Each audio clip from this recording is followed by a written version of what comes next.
దేవుని పరిశుద్ధ నామమునకు మహిమ చెల్లునుగాక. మరొక వాగ్దానంతో మీ ముందుకు రావడానికి ప్రభు చూపిన కృపను బట్టి ప్రభు నేను కనపరుస్తున్నాను.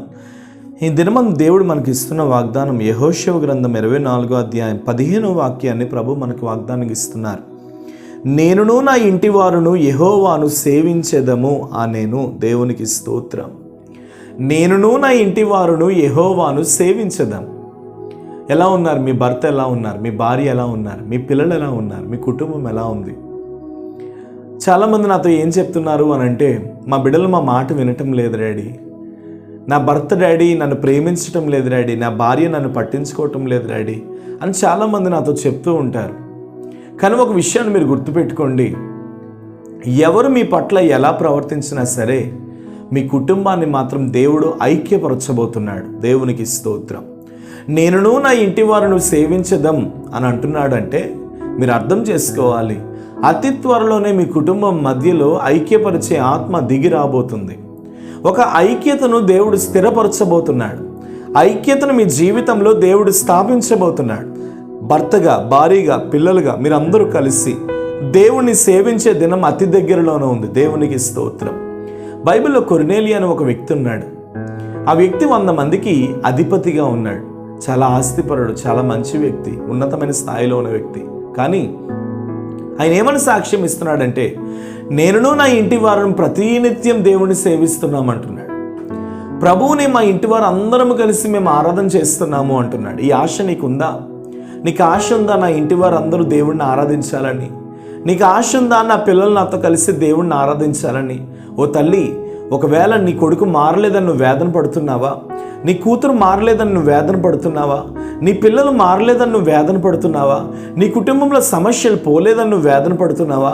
అయితే దేవుడు నీతో అంటున్న మాట, ఎవరు ఎలా ఉన్నప్పటికీ నీ కుటుంబంలో ఉన్నటువంటి ప్రతి పరిస్థితులను అతి త్వరలోనే దేవుడు మార్చబోతున్నాడు. నీ కుటుంబంలో ఉన్న ప్రతి కన్నీరును అతి త్వరలోనే దేవుడు తుడవబోతున్నాడు. నీ కుటుంబంలో ఉన్న ప్రతి వేదన అతి త్వరలోనే దేవుడు దించబోతున్నాడు. నీ వేదన నాట్యంగా మార్చబడబోతుంది. నీ భర్తను దేవుడు ఆశీర్వదించబోతున్నాడు. నీ భార్యకు మంచి భక్తిని దేవుడు ఇవ్వబోతున్నాడు. నీ పిల్లలు యేసు ప్రభు కోసం తెలుసుకోబోతున్నారు. వారి పట్ల దేవుడు బలమైన కార్యములు చేయబోతున్నాడు. నీ ఇంటి వారందరూ యేసు గొప్ప దేవుడు, యేసు బలమైన దేవుడు, యేసు శక్తి కలిగిన దేవుడు, యేసు పరిశుద్ధుడు అని చెప్పే దినం అతి దగ్గరలోనే ఉంది. నువ్వు కన్నీరు తుడుచుకో. నీ వేదన దేవుడు మాన్పబోతున్నాడు. ధైర్యం తెచ్చుకో. నీ పట్ల దేవుని ఉన్నతమైన కార్యం జరగబోతుంది. కాబట్టి నా ప్రియమైన దేవుని బిడ్డ ఇక్కడ అంటున్నాడు, నేనును నా ఇంటి వారును దేవుణ్ణి సేవిస్తాం. ఒకవేళ నీ కొడుకు మందిరానికి రావట్లేదు, నీ కూతురు మందిరానికి రావట్లేదు అని ఒకవేళ తల్లిదండ్రులుగా మీరు వేదన పడుతున్నారా? మీ పిల్లలు అతి త్వరలోనే వారు మందిరానికి రాబోతున్నారు. దేవుణ్ణి స్తుతించబోతున్నారు, దేవుణ్ణి కొనియాడబోతున్నారు. అలాంటి కృపను దేవుడు మీకు ఇచ్చునుగాక. ప్రేమ కలిగిన పరిశుద్ధ తండ్రి, ఈ కుటుంబం కొరకు ప్రార్థన చేస్తున్నాను. యేసు నామములో ఈ కుటుంబంలో నీ అద్భుతము జరుగునుగాక. ఈ వాగ్దానం చూస్తూ వారి కుటుంబాలలో ప్రభువా అయ్యా బలమైన కార్యమును మీరు జరిగించమని ప్రార్థన చేస్తున్నాను. నీవు వీరి పట్ల ఉన్న దేవుడవు, నీవు వీరి పట్ల అద్భుతములు చేస్తున్న దేవుడవు, నీవు వీరి పట్ల కార్యములు జరిగిస్తున్న దేవుడవు. యేసు నామములో నీ కృప ఆవరించునుగాక. యేసు నామములో నీ కృప తాకునుగాక. యేసు నామములో నీ కృప దీవింపబడునుగాక, దిగునుగాక. యేసు నామములో ప్రభువా మీ కృప చొప్పున మీ బిడ్డలను ఆశీర్వదించండి. సమస్త శోధనను మీరు తొలగించండి. ఇదిగో వారును వారి ఇంటి వారును నిన్ను సేవించే కృపను వారికి అనుగ్రహించండి.